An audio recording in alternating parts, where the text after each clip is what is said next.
Salam müəllimlər, hər vaxtınız xeyir olsun. Deməli, yeni bir sınavla qarşınızdayam. 10 suallıq sınavdır müəllimlər. Baxaq, 10 dənə suala baxaq. İlk öncə uğurlar arzulayıram. Təbii ki, hər birinizə imtahanda istər miq olsun, istər sertifikasiya olsun. Çalışmışam ki, sizi maraqlandıran, çətinlik çəkdiyiniz mövzular haqqında sınaq hazırlayım və sizə təqdim edeyim. Bilirik ki, ən çox sınaq imtahanda axırıncı mövzulardan bilik taksonomiya təfəkkürdən, iş üsullarından sual düşür. Yəni, qarışıq sınaqlarla belə imtahana qədər sizin qulluğunuzda olacam. Sadəcə olaraq kanala abunə olmağı və əgər bəyənirsinizsə şərh yazmağı, bəyənməyi unutmayın. Mənim sadəcə istəyim bundan ibarətdir sizdən. Bir də daha çox paylaşın ki, digər müəllimlərə də dəstək ola bilim. Deməli, ümumi sınaqdır. Birinci sualdan başlayırıq. Şagird tapşırığı yerinə yetirməmişdir, amma problemin həllinə dair, hətta niyə belə bir həll olmasına dair düşüncələrə sahib çıxa bilmirdi. Bu, şagird haqqında hansı fikir düzgündür? Deməli, şagird tapşırığı yerinə yetirməyib. Ola bilər ki, biraz cümlə qarışıq gəlsin, izah verim. Şagird tapşırığı yerinə yetirməyib. Hər hansı bir problemə dair bir tapşırıqdır, bunu yerinə yetirməyib. Və onun həll olunmasına dair də düşüncələrə sahib çıxa bilir ki, niyə problemin bu yolla həlli var? Yəni, bu düşüncələrdən çıxa bilmirdi. Yəni, başqa həll yolları ola bilər. Niyə məhz problemin həllinə dair, hətta niyə belə bir həll olmasına dair düşüncə. Yəni, başqa bir həll yolları axtarmaq düşüncəsindədir uşaq. Bu problemin bu cür həll olunmasına dair düşüncələrə sahib çıxa bilmirdi. Alternativ yollar axtara bilər. Problem həll etməyə dair şagirdin belə deyək də öz düşüncələrinə sahib çıxa bilməməsindən söhbət gedir. Alternativ yollar axtarır, problem həll etməyə çalışır. Bir tək bu həll yolu ilə kifayətlənmir. Bu cür həll olunmasına qarşı çıxır. Ona görə də əgər problem həll etmə varsa, şagird alternativ yollar axtarırsa, bir həll yolu ilə razılaşa bilmirsə, deməli şagirddə divergent düşüncə tərzi inkişaf eləyib. Divergent düşüncə tərzini biz hansı təfəkkürdə danışmışıq? Təbii ki, yaradıcı təfəkkürdə. Bilirik ki, orada konvergent və divergent düşünmə tərzinə aid düşünmə növləri var idi. Konvergentlilər məsələn bir həll yolu olduğunu söyləyirdilər, alternativ yollara müraciət etmirdilər. Biraz belə deyək də, sabit fikirli insanlar idi. Amma divergentlilər tam əksinə ruhdan düşməyən, inkişafa açıq düşüncə tərzi olan, yeni həll yolları fikirləşməyə və belə deyək də, yeni həll yolları üçün alternativ axtaran bir insanlar olur və burada görürsünüz ki, şagird bu problemi yerinə yetirmir. Düşünür ki, başqa bir həll yolu da vardır. Niyə məhz bu həll yolu? Yeniliklər axtarmaq, yeni bir həll yolu fikirləşmək düşüncəsində olan uşaqda yaradıcı təfəkkür təbii ki, inkişaf eləyib. Cavab B variantı. İkinci sual. Təlim üsulunu düzgün təyin et. Müəllim şagirdlərə diaqram qurmağı öyrədərkən oyunlardan istifadə edir və çalışır ki, praktik şəkildə şagirdlər özləri də diaqram qursunlar. Bu baxımdan şagirdlərə həftəlik işlər verir və özlərinin araşdırmasını tələb edir.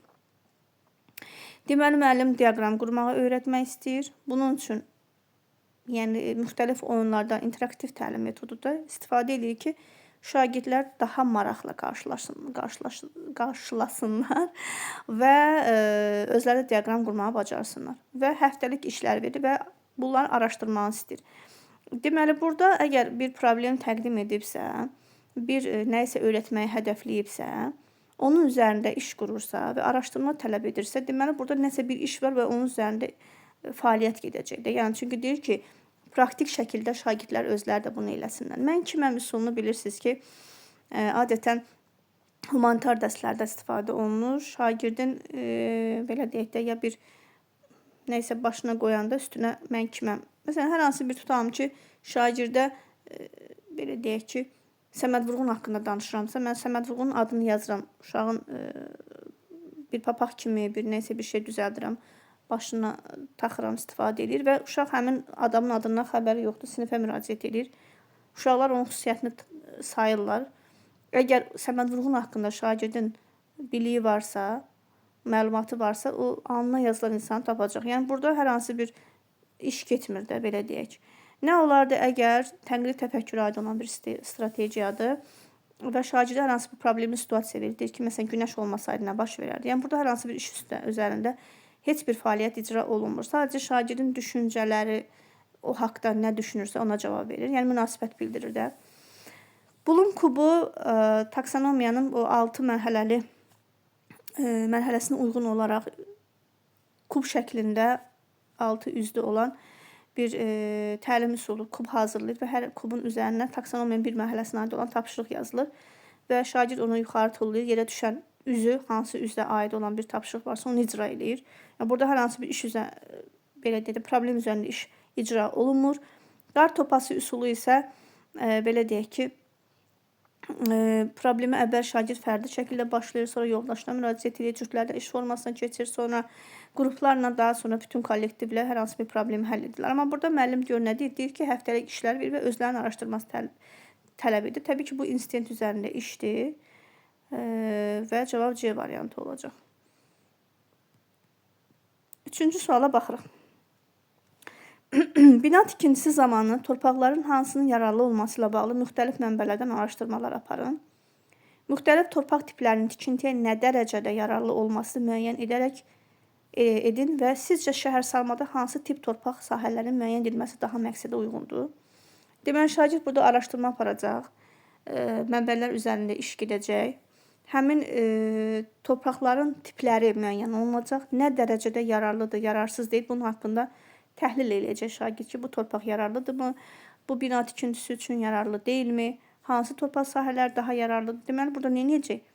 Yalnız təhlil aparacaq, analiz eləyəcək və müəyyən eləyəcək. Ona görə də burada təhlil mərhələsidir. Müəllim disleksiya olan şagirdin nəzərə alaraq təlim nəticəsini yumşalma etmişdir. Disleksiya problemdir, danışma problemidir. Yəni, bir növ, belə deyək də, orada danışmasında qüsur olur uşaqlarda. Əgər danışmasında qüsur varsa və müəllim də bunu nəzərə alıbsa, deməli, müəllim şagirddən şifahi şəkildə soruşmaz, düzdürmü məntiqlə? Necə olacaq? Yazılı şəkildə soruşacaq. İndi görək burada hansı cavab daha uyğundur. Hansı daha düzgündür soruşur. A variantında əsərin əsas ideyasını müəyyənləşdirib əsaslı münasibət bildirmək üçün danışmalıdır. C-də deyir ki, əsərin əsas ideyasını müəyyənləşdirib ona əsaslı münasibətini qeyd edir. Yenə də münasibətini qeyd edirsə, yenə də öz fikrini bildirməlidir, danışmalıdır. C-də olmaz. Əsərin əsas ideyasını müəyyənləşdirib əsaslı münasibət yenə də münasibət bildirmək üçün biz fikrimizi şərh etməliyik. Əsərin əsas ideyası müəyyənləşdirib əsaslı münasibəti qiymətləndirir. Yenə qiymətləndirmək üçün münasibət bildirməlidir. Amma B-də görürsünüz deyir ki, əsərin əsas ideyasını müəyyənləşdirib əsaslı münasibətini yazır. Deməli, müəllim görür ki, uşağın danışmasında problem var. Şərait yaradır ki, şagird yazılı şəkildə öz fikrini bildirsin. Yəni, yazılı nitqdən istifadə eləsin. Ona görə də burada cavab olacaq B variantı. 5-ci suala baxırıq. Uyğunluğu müəyyən edin. Şagird qarşıya qoyulmuş problemi həll etmək üçün çox çətinlik çəkmir. Çünki bu onun bildiyi və hər zaman yerinə yetirdiyi bir proses idi. Amma bu zaman şagird yoldaşların istəklərinə uyğun hərəkət edir ki, onlar üçün problem yaranmasın və bullyingə məruz qalmasın. Deməli, şagird tək başına bir problemi həll edə bilir. Amma bununla kifayətlənmir, eyni zamanda ətrafı da nəzərə alır. Bu sizə nəyi xatırladır? Bu sizə nəyi xatırladır? Biraz fikirləşək. Həm özü ilə qalanda hər hansı bir işi həll edir. Amma eyni zamanda ətrafı da nəzərə alırsa, deməli, şagirddə nə var? İkili şəxsiyyət tipi var. Yəni, həm introvertdir, həm ekstravertdir. Bu ikili varsa, yəni hər iki şəxsiyyət tipinin xüsusiyyətlərini daşırsa, həmin şagird necə olur? Ambivert olur da, düzdür. Ambivert haqqında kim fikir söyləmişdir? Kim söyləmişdir? Təbii ki, Eysenck söyləmişdir. Deməli, buradan yola çıxaraq biz əslində cavabı tapa bilirik. Görürsünüz, B variantına deyir ki, şagird Hans Eysenck'in yanaşmasında özünü göstərir və stereotiplərə uyğunlaşmasına diqqəti çəkir, amma özünü idarə etmə olması da bir uğurdur. Təbii ki, idarə edir ki, mən əgər hər dəfə bu problemi tez bir zamanda çözsəm, həll eləsəm, bu getdikcə mənə qarşı biraz uşaqlarda qıcıq yaradacaq və mən bullyingə məruz qala bilərəm. Bilirsiniz ki, məsələn, şagird orada verbal bullyingə məruz qala bilər. Necə ola bilər? Məsələn, deyirlər ki, kitab qurdudur, dayanmadan oxuyur. Nəsə belə bir sözlərlə bullyingə məruz qalması müəyyən edir ki, bunu eləməyim yəni. 6-da uyğunluğu müəyyən edin. Evdə otaqların biri təmir ediləcək. Həmin otaqda istifadə olunacaq divar kağızının miqdarını müəyyən etmək üçün metrlə hündürlük en uzunluq ölçülür. Divar kağızının qiymətində nəzərə almaqla nə qədər hansı qiyməti alınacağı müəyyən edilir. Deməli, evə divar kağızı vurmalıyam. Biz onun orada nə deyirik? Aboy vurmalıyam. Və bunu müəyyən etməliyəm ki, necə? Yəni, uzunluğunu da ölçürəm, enini də ölçürəm, hündürlüyünü də ölçürəm. Qiymətini də nəzərə alıram ki, nə qədər istifadə edəcəm və nə qədər pul xərcləyəcəm. Deməli, burada nə var? Burada təbii ki, buradan bizə nəyi soruşur? Əvvəlcə ona baxaq. Taksonomiyanı soruşur, idrac taksonomiyasını. Təfəkkürü soruşur və inteqrasiyanı soruşur. Yəni, 3 başlı əjdaha sualıdır bu. İmtahan sualları kimidir də. Yəni, bilirsiniz ki, imtahanda belə bir suallar düşür. Mən orada hesablama aparacamsa, təbii ki, burada tətbiq eləyəcəm də. Yəni, riyazi savadlığından istifadə eləyəcəm. Ölçəcəm, biçəcəm, gətirəcəm, hesablayacam. Tətbiq eləyirəmsə, mən məntiqlə düşünüb qərar verəcəm. Məntiqi təfəkkür, tətbiq etmə, həyatımda bir şey eləyirəmsə, artıq öyrəndiyimi həyata keçirdirəmsə, olacaq fənüstü inteqrasiya və cavab olacaq A variantı. Rahat bir sual idi. 7. Müəllim diaqnostik qiymətləndirmə ilə şagirdlərin bilik və bacarıq səviyyəsini təyin edir və daha sonra tapşırıq və mövzuların çətinlik dərəcəsini, həmçinin hansı şagirdən hansı çətinlik dərəcəsinə uyğun fəaliyyətlər verəcəyini müəyyənləşdirir. Aşağıda verilən hansı situasiya müəllimin fəaliyyətinə uyğunluq təşkil etmir? Müəllim şagirdlərin potensial imkanlarını müəyyən etməklə onların öyrətmə və öyrənmə ehtiyaclarını inkişaf elətdirir. Düzdür də, yəni müəllim artıq diaqnostik qiymətləndirmə aparmaqla onların nəyə qadir olduqlarını bilir. Müəllim müxtəlif təlim ehtiyaclarına və öyrənmə tərzlərinə malik şagirdlərə mövzuların uyğun, daha doğrusu mövzunu müxtəlif strategiyalara çatdırmağa çalışır, düzdür. Yəni bilir ki, artıq hansı uşağın belə deyək də öyrənmə tərzi, götürmə tərzi hansı səviyyədədir. Şagirdlərə ümumi rəy vermək əvəzinə ayrı-ayrılıqda rəy bildirərək şagirdlərin hər biri ilə ayrıca əks əlaqə quraraq onların çətinlik çəkdiyi məqamlarla istiqamət verir, düzdür. Çünki şagirdini tanıyır, bilir ki, kimə necə yanaşmaq lazım.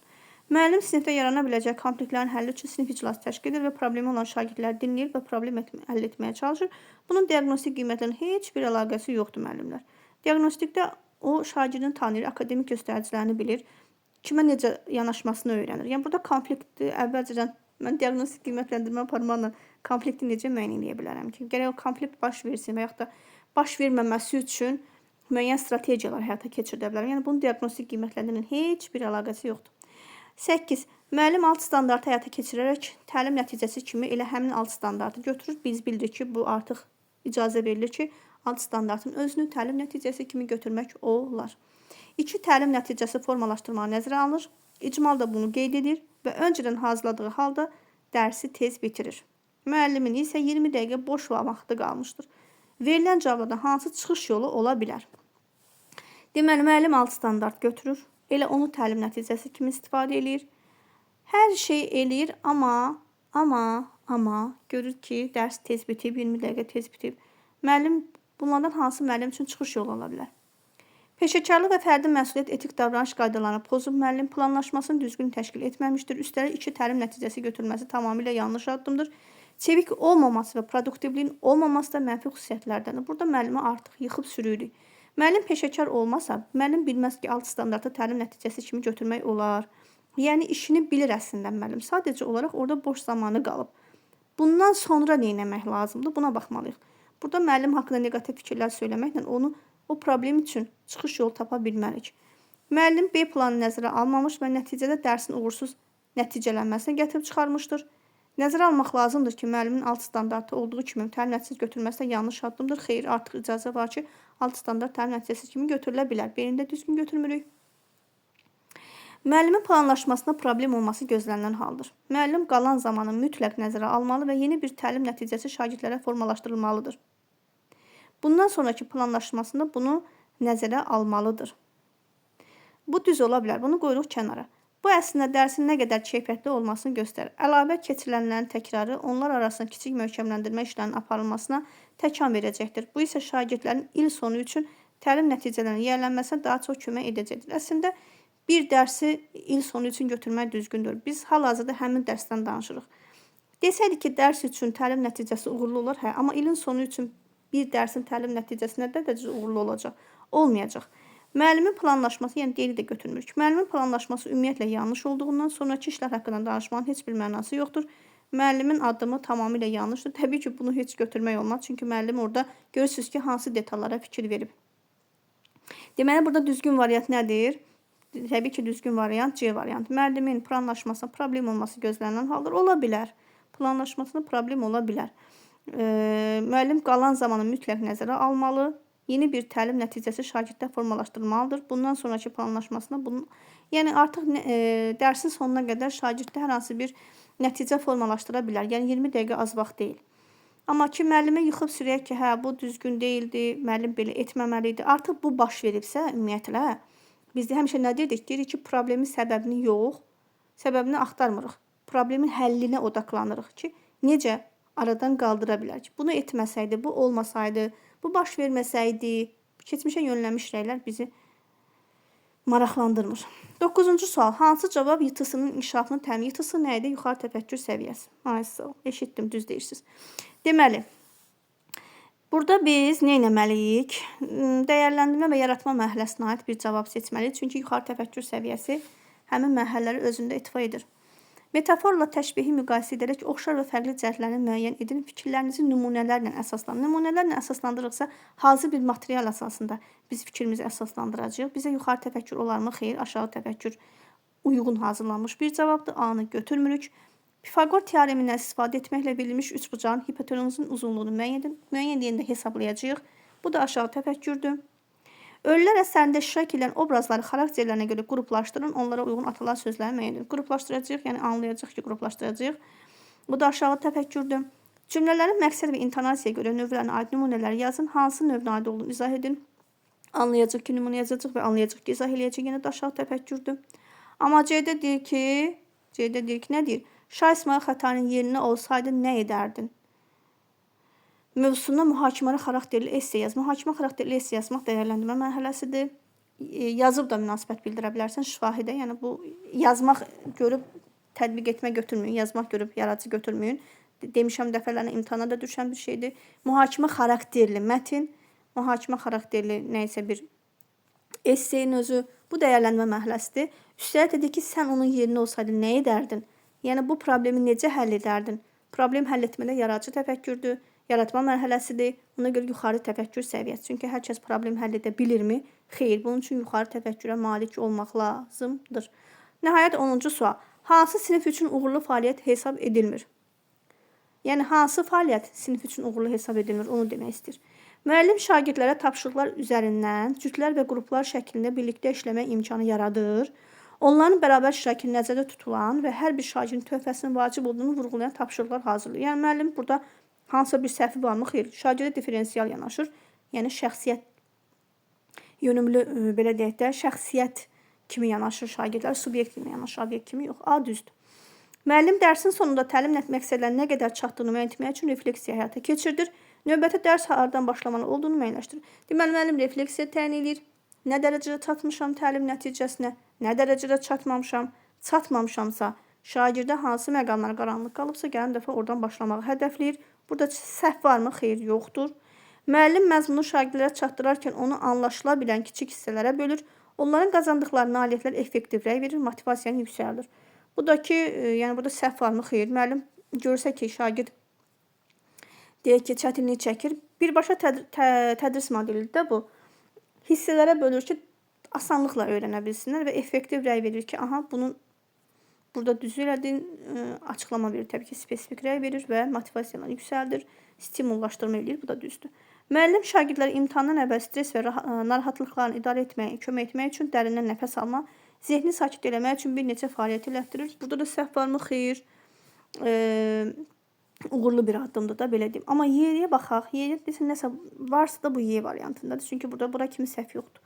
Sinif müzakirəsi zamanı əlini qaldıran və düşünülmüş cavablar verməkdə fəallıq göstərən şagirdi bütün sinifə nümunə çəkir.